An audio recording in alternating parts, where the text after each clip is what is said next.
आज हम 12th के फर्स्ट चैप्टर के अगले टॉपिक का अध्ययन करने जा रहे हैं, जिसका नाम क्या है? विद्युत क्षेत्र। इंग्लिश में बोलते हैं इलेक्ट्रिक फील्ड। मतलब क्या है विद्युत क्षेत्र का? अगर हम इसको लिखना चाहें तो किसी आवेश के चारों ओर का वह क्षेत्र जिसमें अन्य आवेश कोई आ जाए तो वो क्या करे, या तो अट्रैक्ट हो या फिर रिपल हो। जैसे अगर आप इसको समझना चाहो तो दो चुंबक हैं, एक मेरे पास है, एक आपके पास है। तो क्या करोगे, दो चुंबक जब पास आएंगे तो वो क्या करेगी, एक दूसरे को अट्रैक्ट करेगी। अब मैं क्या करता हूँ, जो मेरे साथ वाला है वो उस चुंबक को अपने घर ले जाता है, तो वो क्या अट्रैक्ट करेगी, क्या रिपल करेगी? आंसर है नहीं करेगी। जब मैं उसको उस विद्युत क्षेत्र के अंदर ला रहा हूँ या उस मैग्नेटिक फील्ड के अंदर ला रहा हूँ, तब क्या होगा, वो उस चार्ज को क्या करेगी, अपनी तरफ अट्रैक्ट करेगी या रिपल करेगी। लेकिन इन दोनों प्रकार की घटनाओं में हम एक चीज समान करते हैं। जब मैं उसको पास ला रहा हूँ, जब भी मैं उसके ऊपर क्या लगा रहा हूँ, फोर्स लगा रहा हूँ, और जब मैं उसको दूर ले जा रहा हूँ तब भी क्या कर रहा हूँ, मैं उस पर फोर्स लगा रहा हूँ। तो विद्युत क्षेत्र की डेफिनेशन क्या बनेगी, किसी आवेश के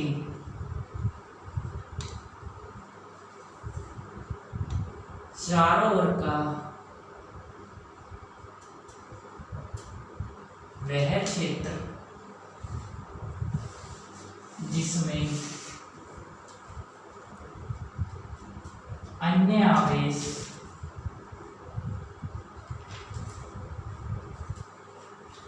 आकर्षण या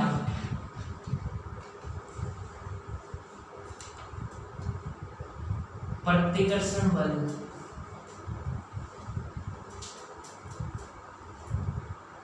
अनुभव करता है,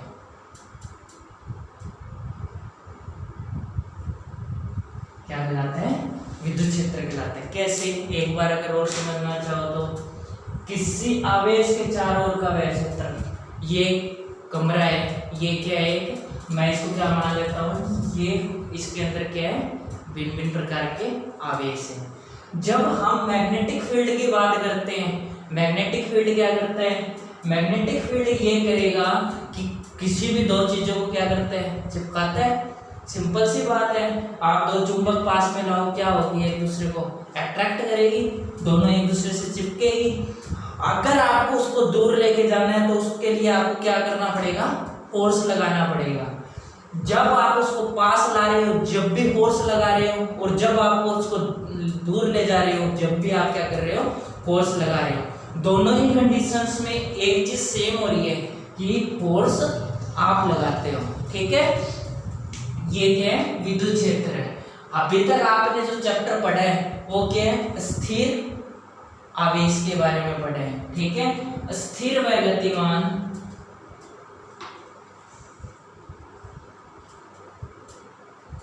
दोनों प्रकार के आवेश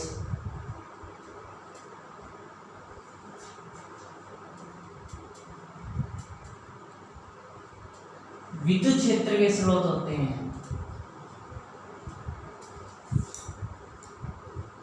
विद्युत क्षेत्र के स्रोत होते हैं। कैसे, आपने शुरू में मेरी अगर पहली वीडियो देखोगे तो उसमें क्या होगा, स्थिर आवेश क्या है, मैंने बता रखा है, केवल और केवल विद्युत क्षेत्र उत्पन्न करते हैं। लेकिन गतिमान आवेश क्या है, विद्युत क्षेत्र के साथ साथ चुंबकीय क्षेत्र भी उत्पन्न करता है या त्वरित आवेश उत्पन्न करता है। इसको क्या बोलते हैं हम, विद्युत क्षेत्र। यहाँ तक कोई प्रॉब्लम नहीं है। इसके बाद इसकी एक और डेफिनेशन आती है जिसको हम क्या बोलते हैं, विद्युत क्षेत्र की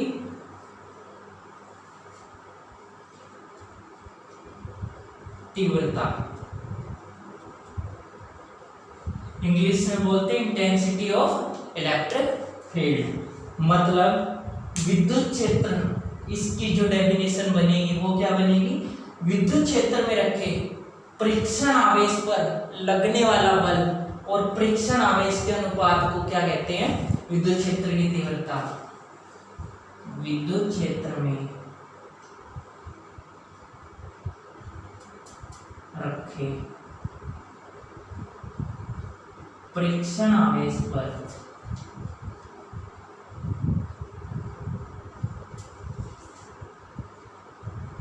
लगने वाले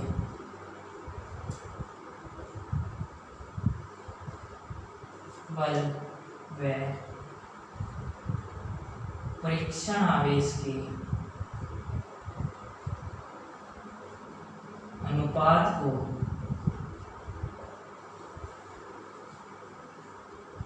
विद्युत क्षेत्र की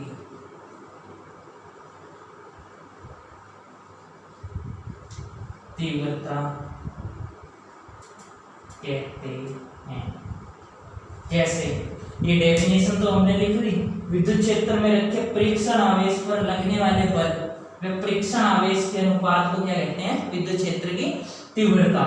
बात आती है विद्युत क्षेत्र के बारे में, हम जानते हैं कि क्या होता है विद्युत क्षेत्र, लेकिन परीक्षण आवेश क्या होता है? परीक्षण आवेश के बारे में आप कैसे पढ़ोगे? परीक्षण आवेश के बारे में आपको पढ़ने के लिए क्या करना पड़ेगा? इसके बारे में जानना पड़ेगा। परीक्षण आवेश क्या होता है?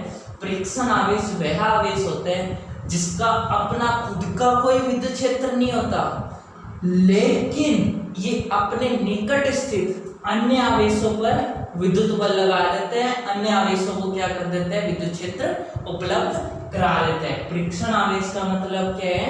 इसका अपना कोई विद्युत क्षेत्र नहीं होगा, मतलब नेग्लिजिबल होगा, ठीक है, लेकिन अपने निकट स्थित अन्य आवेशों पर क्या करेगा? ये विद्युत क्षेत्र या विद्युत बल लगाएगा। इसको क्या बोलते हैं? परीक्षण आवेश। अब क्या डेफिनेशन है? विद्युत क्षेत्र में रखे परीक्षण आवेश पर लगने वाले बल, इस पर बल लग रहा है परीक्षण आवेश पर, वह परीक्षण आवेश के अनुपात को क्या कहते हैं? विद्युत क्षेत्र की तीव्रता कहते हैं। जिसको आप विद्युत क्षेत्र की तीव्रता को किससे व्यक्त करते हो? ई सदिश से। ई कहां से आया? इंग्लिश में इसका नाम होता है विद्युत क्षेत्र का इलेक्ट्रिक फील्ड। तो ठीक है, ई विद्युत से आया, इलेक्ट्रिक से आया। आप क्या करते हैं? हम क्या डेफिनेशन थी? विद्युत क्षेत्र में रखे परीक्षण आवेश पर लगने वाले बल, विद्युत क्षेत्र में रखे परीक्षण आवेश पर लगने वाले बल, वह परीक्षण आवेश के अनुपात को Q0 क्या होता है? परीक्षण आवेश होता है। विद्युत क्षेत्र में रखे परीक्षण आवेश पर लगने वाले बल व परीक्षण आवेश के अनुपात को क्या कहते हैं? विद्युत क्षेत्र की तीव्रता कहते हैं। अगर इसका मात्रक लिखना चाहो तो फोर्स का मात्रक आपने 11th में पढ़ा होगा, इससे पहले भी मैंने बताया है। फोर्स का मात्रक क्या होता है? न्यूटन। और चार्ज का आप शुरू से यूनिट में पढ़ते आ रहे हो तो क्या आ जाएगा? कूलम। न्यूटन बटे कूलम। या फिर एक और मात्रक अगर लिखना चाहो तो इसका क्या होता है? वोल्टमीटर। ठीक है, यहां तक तो ठीक है। उसके बाद क्या करते हो? आपने ये पढ़ लिया। अब मैं क्या कह रहा हूं, यदि Q0 इज इक्वल टू क्या मालूम है? एक कूलम, तो ई सदिश इस इक्वेशन में मैं ये रखूंगा तो क्या आएगा? Q0 इज इक्वल टू एक कूलम, तो ई सदिश किसके इक्वल आ जाएगा? एफ सदिश के आ जाएगा। इसका मतलब यहां एक और डेफिनेशन बना सकते हैं हम, एकांक आवेश पर लगने वाला बल विद्युत क्षेत्र की तीव्रता के क्या होता है? तुल्य होता है या बराबर होता है। एकांक आवेश पर लगने वाला बल उस बिंदु पर विद्युत क्षेत्र की तीव्रता के तुल्य होता है। यहां तक ठीक है। अब मैं क्या करूं, यदि Q0 आवेश को ई सदिश विद्युत क्षेत्र में रखा जाए, विद्युत क्षेत्र में रखा जाए। अभी तक क्या किया था हमने? Q0 कोई भी चार्ज है, उस पर क्या लग रहा है? फोर्स लग रहा है। अब मैं क्या कर रहा हूं, Q0 चार्ज को किस क्षेत्र में रख दूं? ई सदिश में। तो डेफिनेशन हमारे पास क्या होती है? ई सदिश एफ सदिश अपॉन Q0। अब मैंने क्या कहा, Q0 आवेश को ई सदिश में रख दूं, मतलब क्रॉस मल्टीप्लाई कर दूं, क्रॉस मल्टीप्लाई कर दूंगा तो क्या आ जाएगा, इस पर लगने वाला बल हमें क्या हो जाएगा, प्राप्त हो जाएगा। ये क्या कहलाता है, विद्युत क्षेत्र की तीव्रता कहलाती है। ठीक है, ये क्या कहलाती है, विद्युत क्षेत्र की तीव्रता कहलाती है।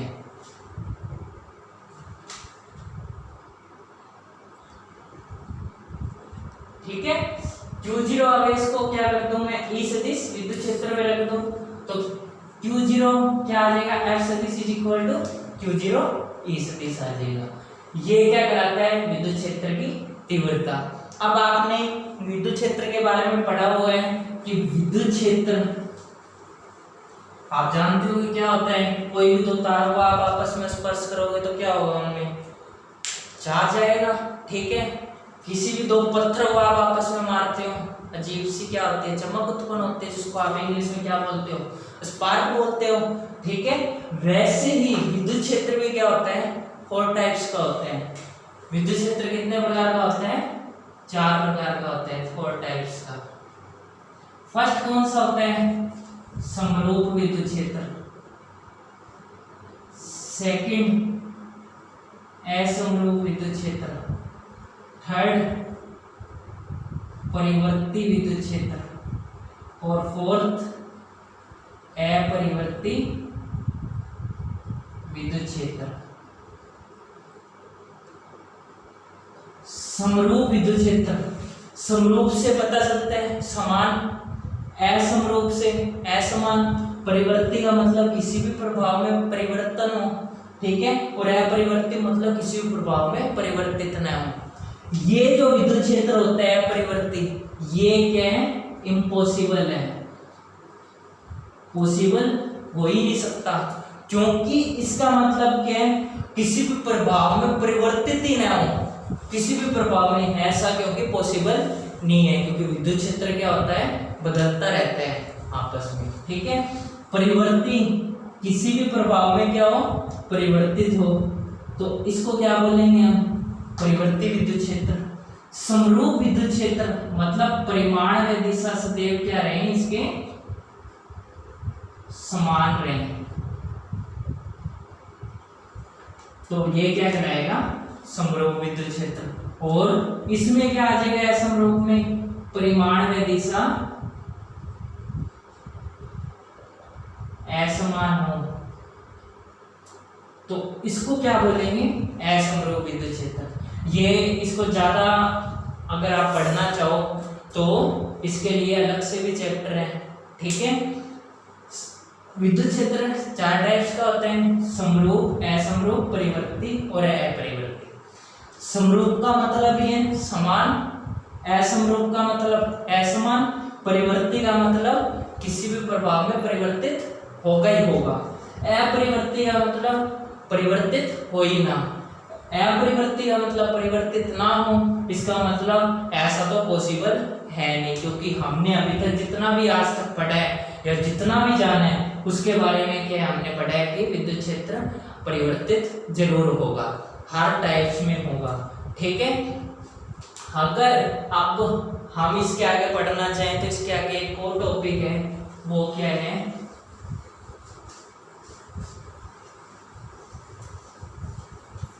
आप क्या पढ़ते हो, एक बिंदुवत आवेश के कारण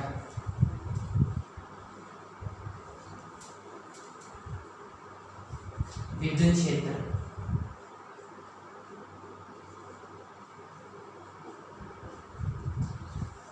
एक बिंदुवत आवेश के कारण, बिंदुवत आवेश मैं आपको पहले भी बता चुका हूं, किन्हीं दो आवेशित पिंडों की विमाएं उनके बीच की दूरी की तुलना में क्या हो, नगण्य हो, तो उसको क्या बोलेंगे, बिंदुवत आवेश, इंग्लिश में बोलते हैं पॉइंट चार्ज।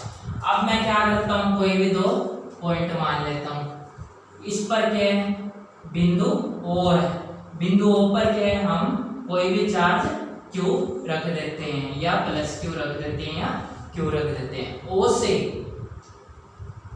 आर दूरी पर मैं क्या करता हूं, कोई भी Q0 परीक्षण आवेश रख देता हूं। क्या करता हूं, कोई भी Q0 परीक्षण आवेश रख देता हूं। इस पॉइंट P पर मैंने क्या करनी है, इस पॉइंट को मैं क्या मान लेता हूँ P पॉइंट, जिस पर हमें क्या करनी है विद्युत क्षेत्र की तीव्रता याद करनी है। O पर हम क्या करते हैं Q चार्ज रखते हैं। O से R दूरी पर कोई भी बिंदु P स्थित है जिस पर Q0 परीक्षण आवेश रखते हैं। तो इस पर विद्युत क्षेत्र की तीव्रता क्या होगी, आपने कूलाम के नियम से पढ़ा हुआ है कि सेम यही था, वहां क्या था Q1 चार्ज और लास्ट में Q2 चार्ज, तो बीच की डिस्टेंस क्या थी R थी। वहां से आपने क्या पढ़ा था, वहां पहले क्या था K जो कि कांस्टेंट है, उसके बाद क्या था फर्स्ट Q1 की जगह क्या आ जाएगा Q, सेकंड Q2 की जगह क्या आ जाएगा Q0 अपॉन में क्या था R स्क्वायर था, अपॉन में R स्क्वायर। ठीक है, उसके बाद क्या करनी है हमें विद्युत क्षेत्र की तीव्रता याद करनी है। तो विद्युत क्षेत्र की तीव्रता की परिभाषा से क्या होती है डेफिनेशन, E सदिश इज इक्वल टू F सदिश अपॉन Q0। ये क्या इक्वेशन फर्स्ट, ये क्या इक्वेशन सेकंड। फर्स्ट से मान सेकंड में रखने पर, फर्स्ट से मान सेकंड में रखने पर रखो इसमें मान, तो E सदिश क्या आ जाएगा, क्या वैल्यू है K Q0 upon R square upon Q0 से Q0 कैंसिल, क्या बच जाएगा E सदिश is equal to KQ upon में R स्क्वायर। ये क्या है, एक बिंदुवत आवेश के कारण विद्युत क्षेत्र की तीव्रता याद करने का सूत्र होता है। अगर इसको एक और रूप में लिखना चाहो तो क्या आ जाएगा, K क्या था आपके पास कांस्टेंट था, तो E व्युत्क्रमानुपाती Q upon R square. ठीक है, Q क्या है चार्ज है, ये हो भी सकता है और हो सकता है 0 हो। ठीक है, तो 1 अपॉन में R स्क्वायर। जो व्युत्क्रमानुपाती का आप ग्राफ बनाते हो वो आप पढ़ते आए हो आज तक कैसे बनते हैं। ठीक है, तो ये क्या आ जाएगा, ये व्युत्क्रमानुपाती 1 अपॉन R स्क्वायर के। आपने आज पढ़ा है O पर क्या है, कोई भी प्लस Q आवेश है, R दूरी पर बिंदु P स्थित है जिस पर हमें क्या करनी है विद्युत क्षेत्र की तीव्रता याद करनी है। इस बिंदु P पर मैं क्या करता हूँ, कोई भी Q0 परीक्षण आवेश रखता हूँ। परीक्षण आवेश का मतलब क्या होता है, इसका अपना कोई विद्युत क्षेत्र नहीं होता, लेकिन अपने निकट स्थित अन्य आवेशों को क्या कर देता है, ये विद्युत क्षेत्र उपलब्ध करा देता है। सिंपल सी बात है, अगर मैं सिंपल वे में समझाना चाहूँ परीक्षण आवेश को, मेरे पास 100 रुपये हैं, मेरे को पता है कि मेरे पास सफिशिएंट नहीं है, लेकिन सामने वाले को जरूरत है, मैं क्या करता हूँ उसको वो 100 रुपये उपलब्ध कराते, तो वही तरह से क्या गिना जाएगा, परीक्षण आवेश में गिना जाएगा। उसके बाद कुछ नहीं, विद्युत क्षेत्र की तीव्रता की डेफिनेशन लगाई और सीधा प्रूफ किया है। ठीक है, बाकी हम कल पढ़ेंगे अगला टॉपिक जो भी है। ठीक है, उसके बाद हम क्या करते हैं, कल हम इसके बारे में पढ़ लेंगे। Thank you.